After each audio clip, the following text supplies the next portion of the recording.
В период нахождения меня в больнице спелеолечения по направлению Минздрава, так, с бронхиальной астмой, я столкнулся с беспрецедентной ситуацией, когда весь персонал, несмотря на то, что у меня была бюджетная путевка, вымогал за все медицинские услуги.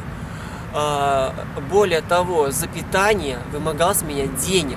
И мне приходилось там голодать, покупать роллтон, закладывать в ломбард свой мобильный телефон, чтобы как-то себя пропитаться. Когда я там заболел, мне даже самое вот элементарное пригревание, либо ультрафиолет, отказывались это делать, как лечащий врач, так и весь персонал, потому что я не в состоянии оплатить данные медицинские услуги.